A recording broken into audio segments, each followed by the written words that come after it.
Hola amigas y amigos de Factor Joven, este es el episodio número 2. El primero fue muy exitoso, tuvo muchos comentarios. Finalmente le logramos demostrar a muchas personas que los jóvenes sí quieren estar en la política, que sí quieren participar, que sí quieren entrar en las grandes discusiones y muchos jóvenes empezaron a meter ya, gracias a ustedes dos, en esta discusión. Jimena, Carlos, qué gusto tenerlos aquí. Otra vez en este Factor Joven, episodio número 2, vamos a entrarle con todo a los temas. Y los dos temas que escogimos para el día de hoy son corrupción y seguridad. Y quiero empezar con esta idea, a ver si es retadora, lo suficientemente retadora para ustedes.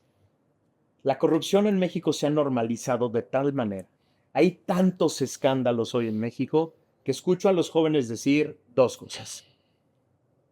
Todos son la misma mierda y dos, no hay solución y a mí ni me afecta. ¿Qué has escuchado tú de los jóvenes cuando se habla de corrupción y de la corrupción impune que estamos viviendo? Justo creo que el programa pasado hablábamos de por qué los jóvenes no se involucran y definitivamente como juventud asociamos a la política pues con esto, ¿no? Con actos de corrupción, con personas que llegan al poder para enriquecerse y por eso yo siempre hago este llamado a la juventud de que seamos esa generación que rompa todos esos pactos de impunidad, de entender la política como ese medio de enriquecimiento, de poder y hacer ese llamado a las nuevas generaciones de que sí seamos quienes lleguemos con causas y lo digo siempre, que lleguemos al poder para así poder. ¿Qué escucho? Pues escucho eso. Los jóvenes ya no salen a votar porque en cada sexenio que atravesamos tenemos nuevos escándalos de corrupción, pero definitivamente pues también en ese sentido es más aún la responsabilidad y el llamado a nuestra generación a involucrarnos en estos procesos porque me encanta cómo lo manejas tú. Estuvimos hace unos días en una universidad y platicabas de cómo la corrupción definitivamente afecta a la vida directa de todas las personas y bueno, ya platicaremos de eso, pero nos impacta en nuestro día a día, a la juventud, a las y los mexicanos en general. Entonces, como jóvenes tenemos que involucrarnos más en la exigencia de la transparencia, por ejemplo. Entonces, sumamente delicado hablar de los institutos como el INAI, que Carlos estuvo muy activo en la defensa de estas instituciones. Y pues nada, hacer ese llamado a la juventud de que nos involucremos activamente en la defensa pues, de estas instituciones y del país en Me general. pasó una cosa, Carlos, yo di clase en el ITAM 17 años. Y me pasó una cosa que me parece a mí dramática, un efecto muy directo de la corrupción y de la normalización de la corrupción. Los primeros 10 años que di clase, más o menos yo da clase en Derecho, la mitad de mi grupo quería ir al gobierno. En el último año que di clase, ni uno solo de toda mi clase, todo mi salón de 30 personas quería ir al gobierno. Me pasó con el rector de la universidad donde tú estás, que es la UP, que me platicaba que hicieron un esfuerzo enorme por tener una escuela de gobierno. Y cada vez es menos la gente que se interesa por esa escuela de gobierno, pero para estar en el gobierno. Se interesan para analizar el gobierno desde fuera, para estar en el periodismo, para muchos. Tú estás en esa escuela. ¿Qué escuchas de los jóvenes a los que les dices, yo quiero estar en el gobierno, yo quiero estar en la política? Lo primero es que te ven como un valiente, ¿no? Y en mi generación, yo estoy en la escuela de gobierno, empezamos 24 personas y ya somos 11. Cada día somos menos, porque para estar en el gobierno primero hay que tener vocación. Y de esos 11 que estamos en mi salón de gobierno, solamente a 4 nos gustaría estar en un puesto de elección popular. Todos los demás les gustaría estar en la ONU, les gustaría estar en otro tipo de lugares. ¿Por qué? Porque gobierno, corrupción. Ya te dicen, bueno, es que tú te dedicas al gobierno, eres una corrupta. Yo, ¿cómo? Tú hablas de gobierno, eres un corrupto. Tú estás con el PRIANO, tú estás en Morena. No, a ver, queremos hacer una nueva generación de políticos y para eso es esta importancia de las escuelas de gobierno. Si hay una escuela de gobierno para especializar jóvenes en gobierno, ¿qué significa? Que van a llegar expertos. Van a llegar expertos en derecho electoral, van a llegar expertos en temas de seguridad, van a llegar expertos en temas de transparencia. Para eso la importancia de las escuelas de gobierno. Afuera te ven como un valiente, como un loco o como un corrupto. Es impresionante lo que ha estado pasando, Jiménez, en estas discusiones con jóvenes, porque hay muchos a los que les gusta hablar de política, analizar la política, estar en programas como estos viendo la política, pero cada vez son menos los que dicen, yo quiero estar en un puesto y quiero hacer una diferencia. Sí. El drama es que entre menos jóvenes capaces, inteligentes, éticos hay más de otros que sí le entran a la política, porque los puestos no se quedan vacíos. Así es. Una vez, y la voy a aprovechar para mencionarla, ojalá vea el programa, Nuria Hernández, exsecretaria de la Mujer en mi estado, ahora está al frente del Instituto de las Mujeres allá, yo fui, ya sabes, en mi drama de que quería dejarlo público, porque además, quienes sí nos atrevemos a transitar estos espacios, de pronto los que tenemos buenas intenciones son a veces los que nos rendimos más fácil, porque sí nos enfrentamos a un panorama de muchas complejidades y entre esos, pues, de un escenario, como lo decimos, de mucha corrupción.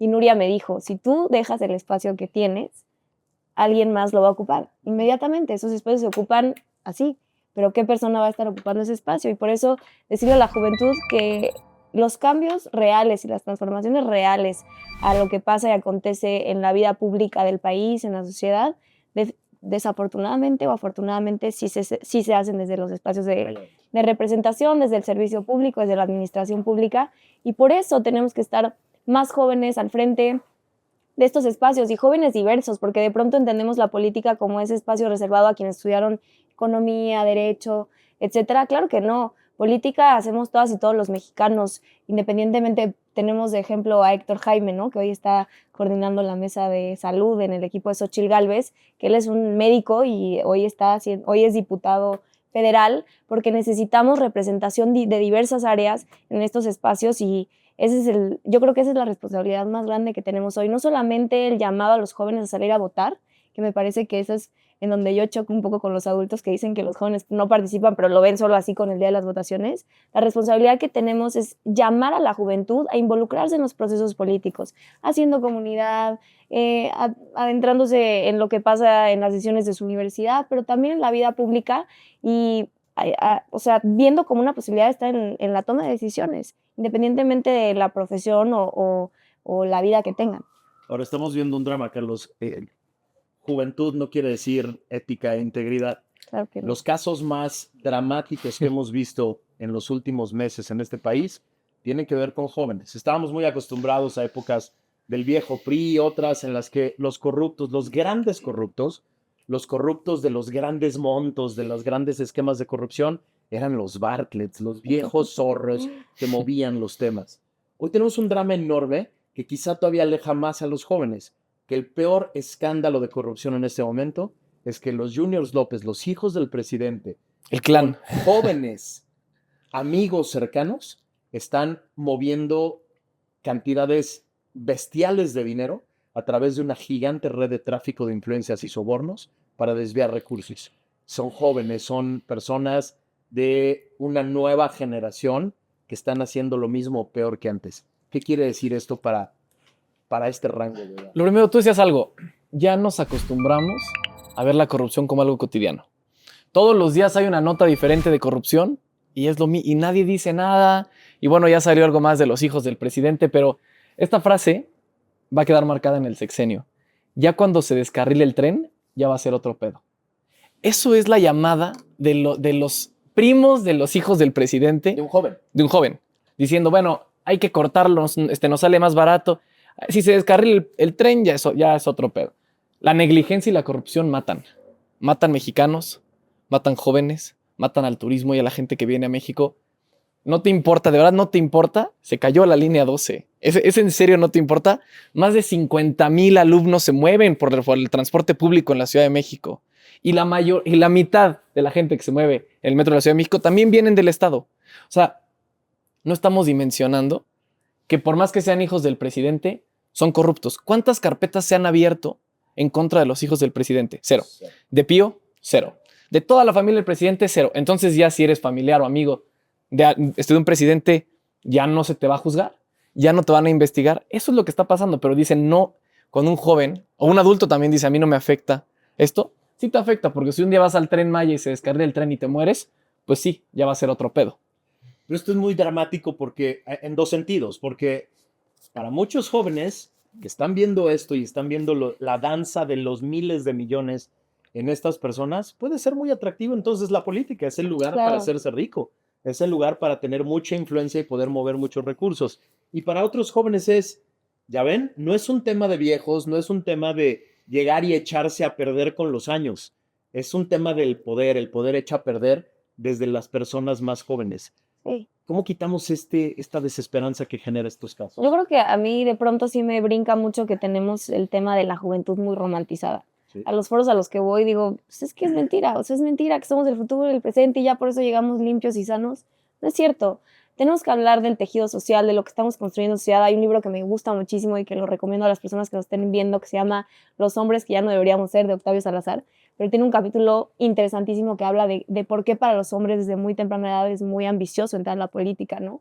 O al narcotráfico, lo compara incluso en el libro. ¿Por qué? Porque son espacios donde acumulas poder, no solamente poder de dinero, poder de mujeres, ¿no? A las mujeres se nos sigue cosificando, y tiene que ver con el tejido social, y tiene que ver, entonces hablábamos en las escuelas a las que hemos estado yendo, que la persona que hoy vota menos en el país es el joven hombre de clase media alta. Y entonces todo esto va ligado a una cosa con otra. El tejido social, como estos jóvenes que de pronto pueden tenerlo todo y entonces llegan a espacios en donde hay muchas más cosas que puedes tener. Eso es muy delicado. O sea, yo a todos los jóvenes que conozco que tienen ambiciones de estar en la política siempre les pregunto su causa.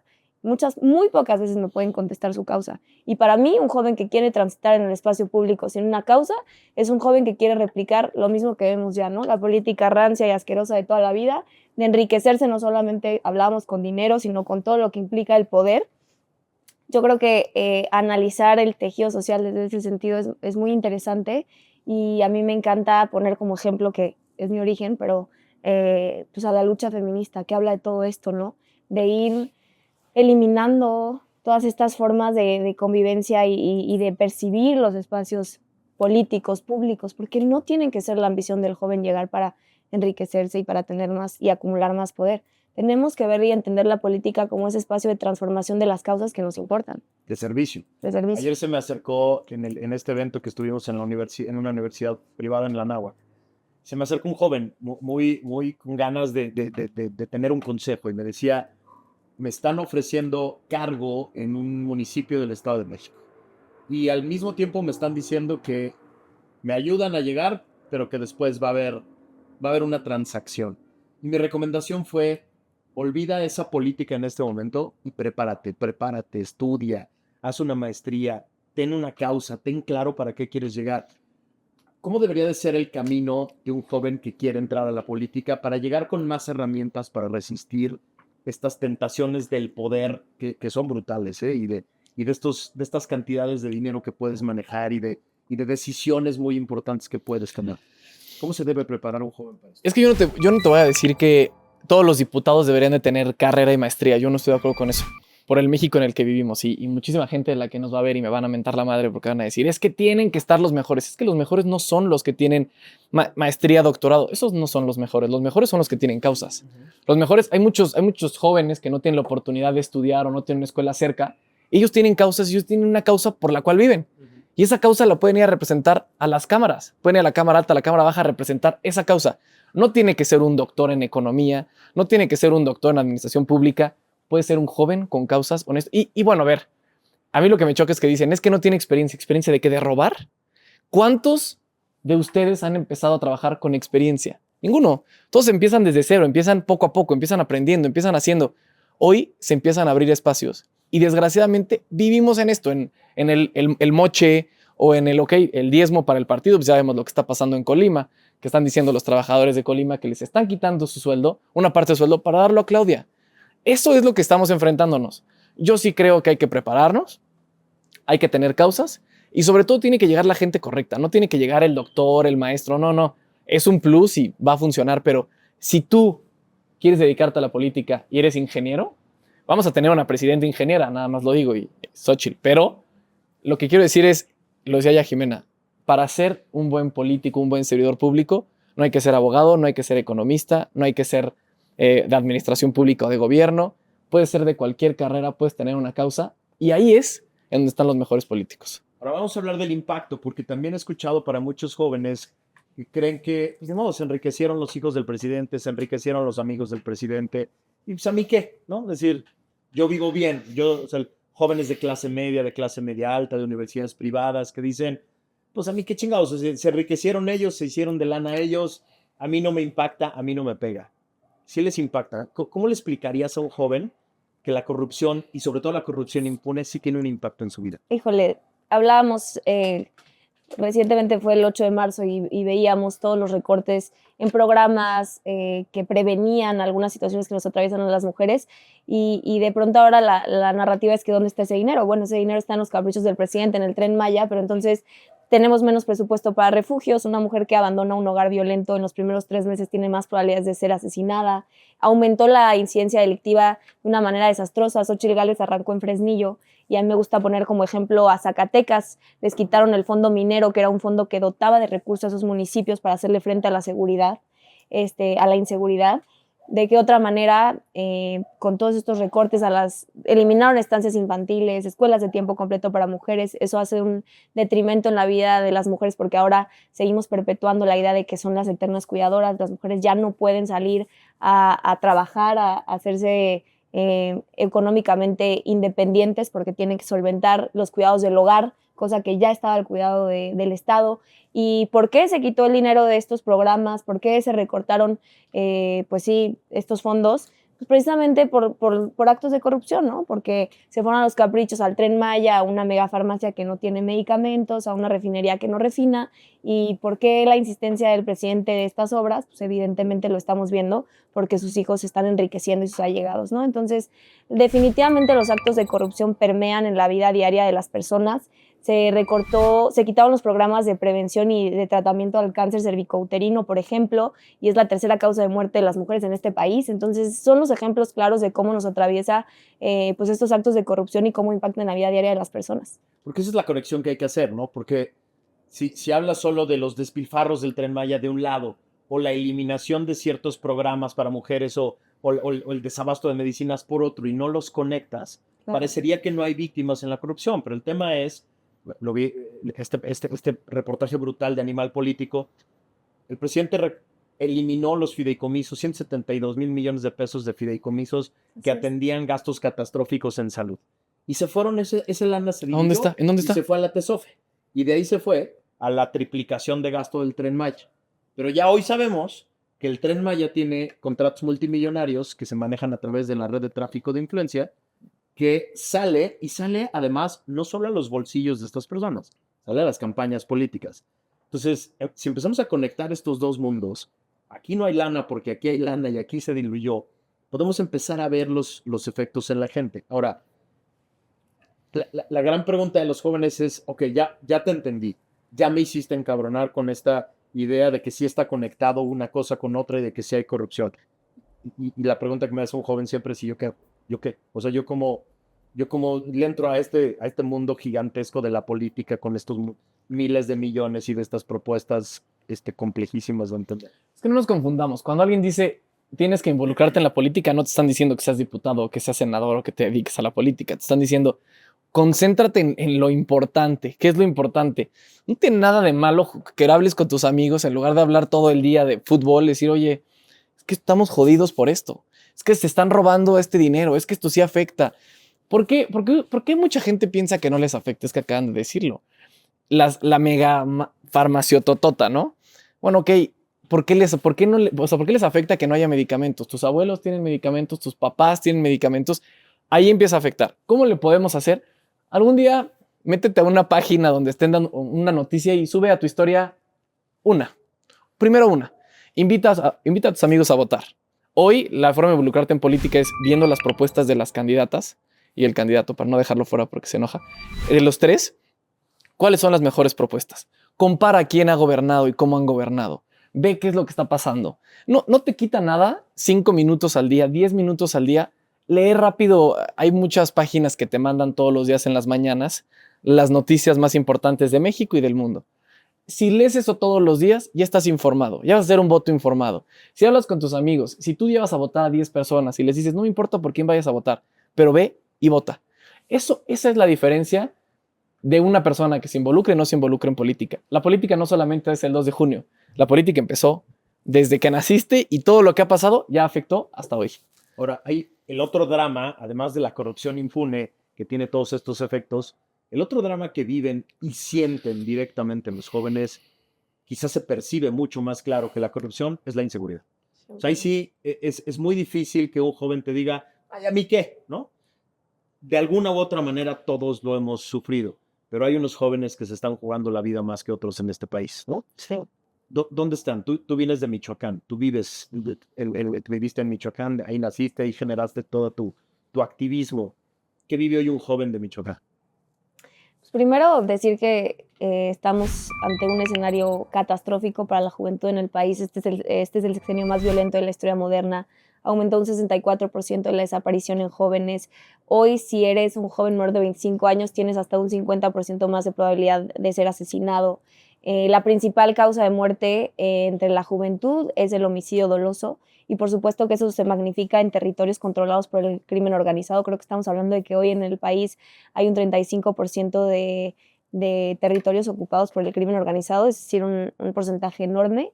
¿Y qué está pasando con estos jóvenes? Pues te decía yo, ¿no? Recortaron los fondos que dotaban pues de muchas herramientas y de recursos a los municipios para hacerle frente a la inseguridad, y hoy están pues sin herramientas los municipios de combatir estos fenómenos. Y entonces lo que vemos es que el crimen organizado está reclutando cada vez a más jóvenes. Por eso hay más desapariciones forzadas, porque estamos viendo a todos estos jóvenes reclutados que ahora atienden al crimen organizado, que hoy es el mayor empleador de la juventud en el país, ¿no? Entonces la situación es crítica, y pues justamente ligado a todos estos temas de corrupción que estamos platicando. Hay un momento, hace unos cuantos días, el episcopado mexicano hace un documento después de muchas convocatorias, muchas organizaciones colaboran en el documento, y el documento trae dos partes: un diagnóstico del país y una serie de propuestas, ¿no? Va el candidato, ¿cómo dices que se llama el candidato? ¿Cuál? El nuevo. Va el candidato y dice avalo y respaldo. Va la candidata Xochitl Gálvez y dice avalo el diagnóstico y las propuestas. Y va Claudia Sheinbaum y dice: estoy aquí porque les tengo respeto, pero no estoy de acuerdo con el diagnóstico, porque no es cierto que en México haya inseguridad como dicen, y no es cierto que vivamos un caos, y no es cierto que el tejido social esté descompuesto.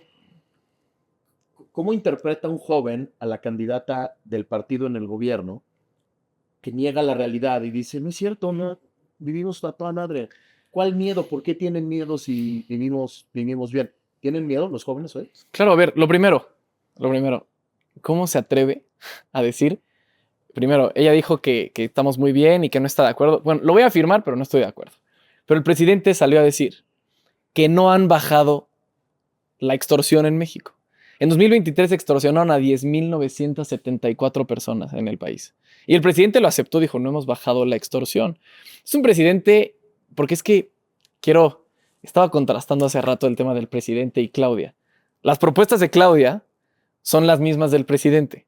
¿Qué significa? Porque muchos dicen la continuación, el segundo piso de la transformación. Lo te escuchaba, el segundo piso de la transformación, pero se te cayó se te cayó el metro, ¿no? ¿Cómo vas a seguir con un segundo piso de una transformación que no existió? ¿Cómo ven los jóvenes este tema? Pues primero, ¿cuántos lo ven? Empieza por eso. ¿Cuántos jóvenes vieron la participación de Claudia en el evento? Muy pocos. Lo segundo, ¿cuántos jóvenes han leído ese documento? O sea, ¿cuántos jóvenes saben que el presidente, en lugar de, él dice abrazos y no balazos, pero abraza a los delincuentes y balean a periodistas? Acaba de pasar el caso de este periodista que secuestraron en Jalisco, que él ya salió a decir, es que a mí no me secuestraron ni por dinero ni por nada, es para silenciarme. En el sexenio donde más la libertad de expresión, ha habido muchas más muertes de periodistas que en cualquier otro, ¿no? México es el segundo país más peligroso para ejercer el periodismo, solo después de Palestina. Pero lo que voy es, puedes negar muchas cosas desde el gobierno. Puedes negar que hay desabasto de medicinas, puedes negar que la educación, la calidad de la educación cayó, puedes negar muchas cosas que a lo mejor jóvenes, sobre todo jóvenes de clase media, no viven. Pero negar la inseguridad, negar la violencia, es algo que los jóvenes, eso sí están viviendo todos los días. Si le estamos hablando a jóvenes de clase media, o sea, si nos están viendo, les vamos a decir: tus papás te piden tu ubicación, no te dejan salir muy tarde porque es peligroso, te atreves a caminar en una calle donde no hay tanta luz, te atreves a salir sola en la noche. Eso para los jóvenes de clase media. Pregúntate si de verdad estamos bien y vamos mejorando. Ahora, a los jóvenes que no son de clase media les voy a preguntar, el crimen organizado los está reclutando.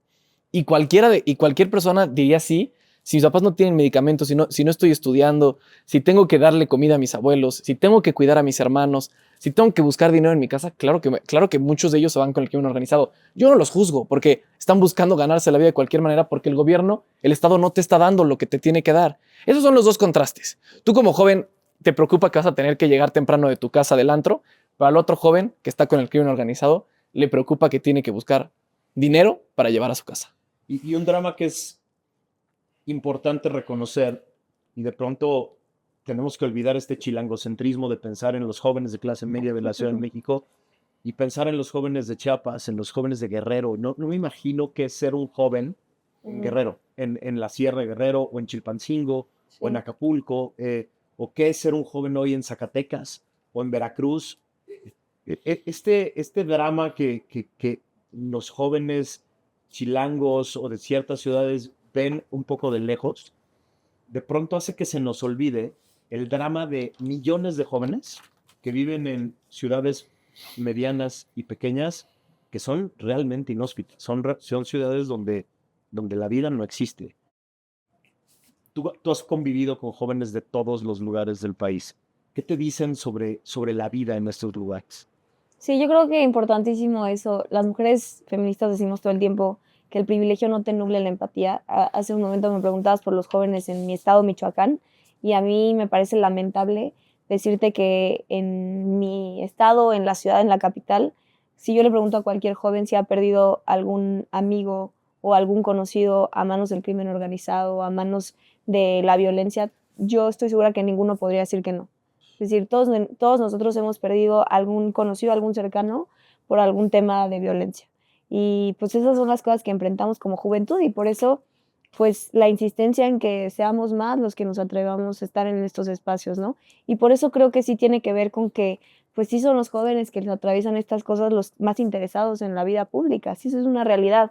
A mí me sorprende mucho que de pronto la gente dice que tenemos al gobierno que tenemos porque los ignorantes así lo decidieron, pero pues curiosamente los jóvenes con mayor acceso a la información, que tienen la vida resuelta, son los que menos están preocupándose por lo que pasa y precisamente por todo esto de que nunca les ha faltado nada. Y ahorita hablábamos de la corrupción y de todas estas situaciones que nos atraviesan, pero yo sí creo que más que como jóvenes involucrarnos y compartir, etcétera, tiene que empezar, las mujeres decimos, desde la raíz. Como no solapes a tu amigo que hace daño a alguien, no solapes a tu amigo que comete un acto de corrupción menor con un policía, no solapes yo digo amigo, pero a tu amiga que de pronto hace algo que no está mal, y eso es lo que pasa en México, y lo decía ejemplo en el Anáhuac, por ejemplo, tú cruzas Tijuana a Estados Unidos, en Tijuana te puedes pasar el alto y ir en exceso de velocidad, y en Estados Unidos todo es legal y tal, pero porque hay un respeto fundamental, principalmente a la ley, pero para que haya un respeto a la ley, pues tiene que haber un respeto en el tejido social, en cómo nos comportamos, cómo somos con la persona de al lado. Son cosas básicas y creo que esas son las narrativas que tenemos que impulsar en la juventud, porque si lo vemos todo fríamente y calculadamente desde lo político y desde hacer política electoral y compartiendo y viendo las noticias, pues, muy poco vamos a transformar. Si empezamos a hablar como jóvenes, a mí me gusta hablar entre pares y que reflexionemos de lo que estamos haciendo, porque no voy a romanzar la juventud de que somos el futuro, pero sí somos la generación que sigue. Entonces, primero tenemos que ser una generación sana. ¿Sana en qué sentido? Nos dicen la generación de cristal porque ya empezamos a hablar de terapia y salud mental, pero tan importante porque tenemos una generación de adultos que jamás tocaron esos temas, que llegaban con todo tipo de perversidades al poder y entonces tenemos pues, el poder que tenemos. Yo sí creo que la narrativa que tenemos que tener entre jóvenes tiene que ir más allá de lo político electoral, tiene que ir más al fondo, a las raíces de los problemas que nos atraviesan como sociedad mexicana, que estamos tan vulnerados, tan lacerados y que tiene que ver con la normalización de tantos actos terribles, no solamente en lo político, sino en nuestra vida diaria y cotidiana. Ahora, hablando de eso, una de las desesperanzas que tienen los jóvenes es, puta, y entonces me tengo que esperar de aquí al 2 de junio, escoger a una de las dos, con lo que ofrezcan las dos, con lo que ofrezcan sus partidos, con lo que ofrezcan los candidatos, y ya. Y lo que hemos platicado muchas veces es, no, se puede hacer política desde antes, puedes poner tus temas sobre la mesa. ¿Qué tips le darías tú a jóvenes hoy que quieren entrar en la política y no tienen la más remota idea de por dónde, de cómo influir en estos dos temas, en seguridad y corrupción? O sea, para que no crean que lo único que hay que hacer hoy es pues, esperar al 2 de junio, escoger una de las dos y a ver qué pasa, como si fuera un volado. ¿Cuáles son las recomendaciones concretas que le darías tú que has estado ya de activista un rato en la política para involucrarse y proponer cosas en seguridad y corrupción?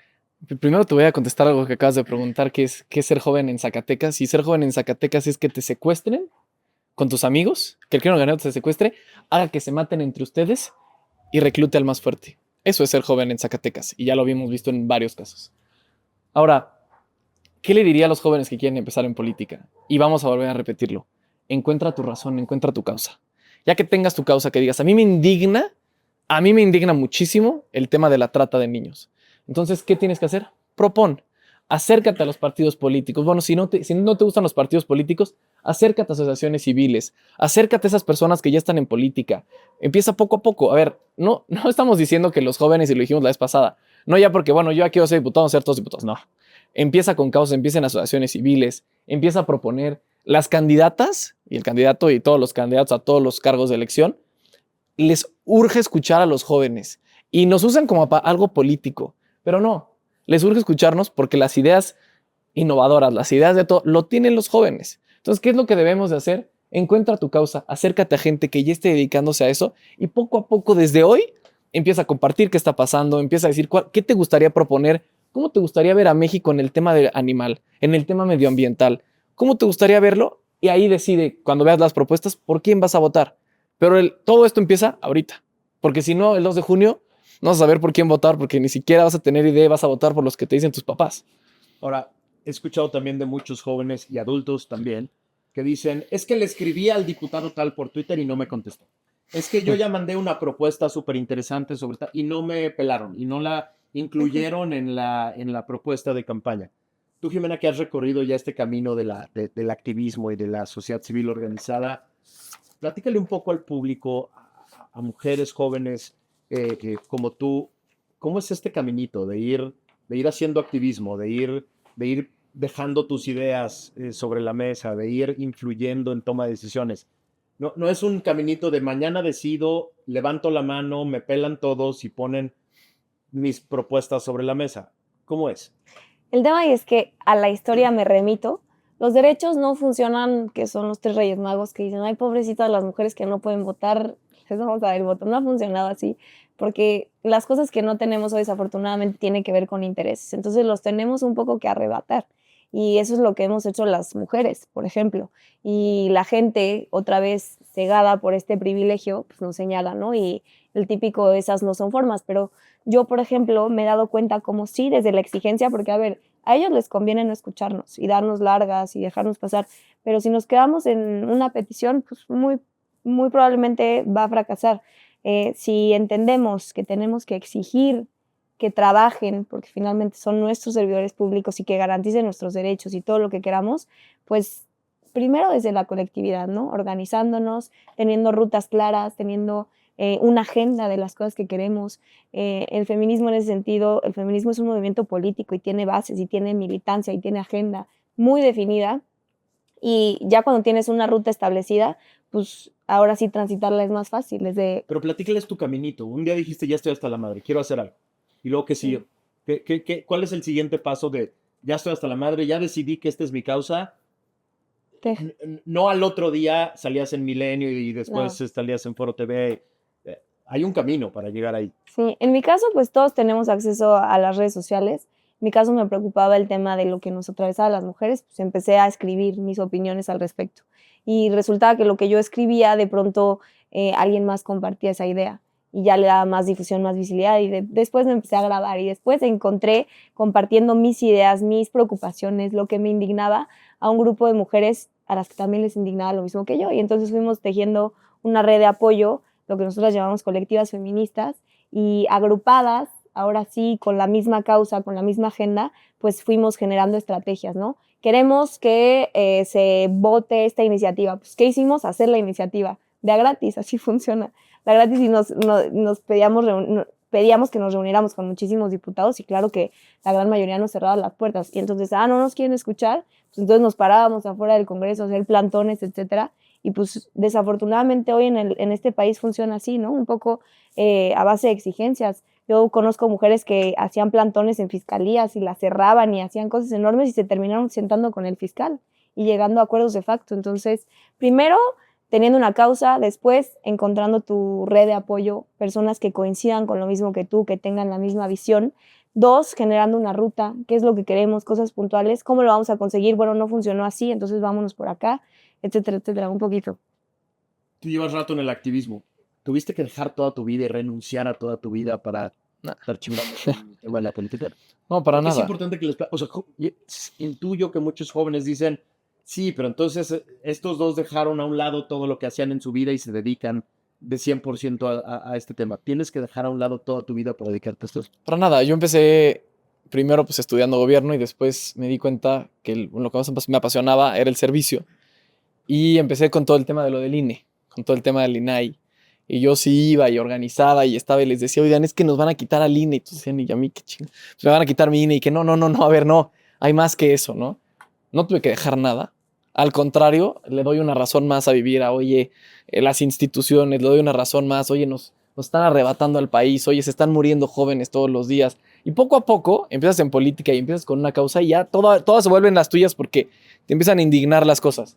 No tienes que dejar nada, no tienes que abandonar nada, ni la escuela ni nada, al contrario, creo que todo es un complemento y en todo vas aprendiendo. Y te tienes que juntar con la gente correcta y te tienes que acercar a la gente correcta para que poco a poco en equipo, porque esto no se hace solo. La política, sería un error decir que en la política se llega solo.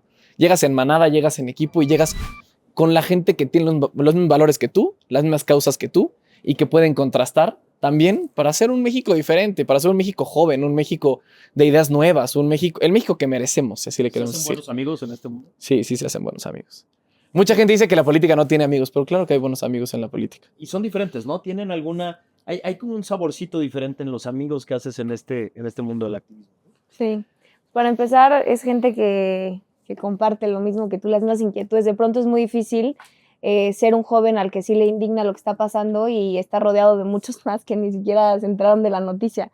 Me pasaba mucho en prepa que me decían, ay, ya siéntese señora, mis amigos, para molestarme, ¿no? Y pues nos daba risa a todos, pero finalmente fui creciendo y un poco sintiéndome el bicho raro, pero cuando me atreví a hablarlo, automáticamente fueron apareciendo muchísimas personas que vivían lo mismo que yo y entonces ya no estoy sola, ya estoy acompañada y es padrísimo porque hoy disfruto mucho ver a mis amistades de antes, yo les digo las de antes, que de pronto me desconectan un poco de todo, pero me siento más yo cuando estoy con esas personas con las que puedo problematizar de lo que me importa y además es bien padre este sentimiento de que vas conquistando ciertas cosas que te interesan al lado de las personas que se convierten en personas que quieres, ¿no? Porque además te acompañan en este transitar que no es nada fácil, es muy complejo.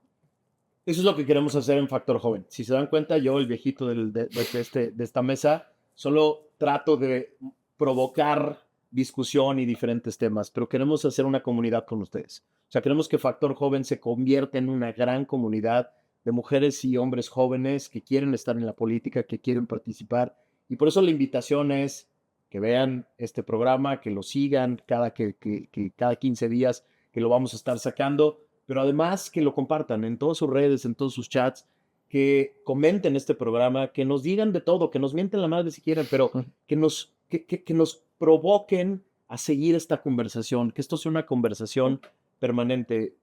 Wow. Ayúdenme con una invitación para esta comunidad. Pues decirles que nos apoyen compartiendo este video, queremos ser más, queremos tejer estas redes de apoyo. Sabemos que sí somos muchos los jóvenes indignados, muchos los jóvenes que queremos darle un rumbo distinto a este país y pues que ya llegamos, aquí estamos y vamos a dar la batalla. Decirles que la mejor forma de ayudar a México también está compartiendo este tipo de cosas, compartiendo información, involucrándote. Pregunta, como dice Max, miéntanos la madre, ponos lo que quieras en los comentarios y lo vamos a platicar. Y también, si te quieres animar a acompañarnos, ven con nosotros un día. Aquí está la invitación abierta y bueno, pues compártanlo, denle like y aquí vamos a seguir. Nos vemos pronto. Gracias por habernos acompañado. Gilme, Carlos, muchas gracias por Gracias, habernos Max. aquí. Nos vemos la que sigue.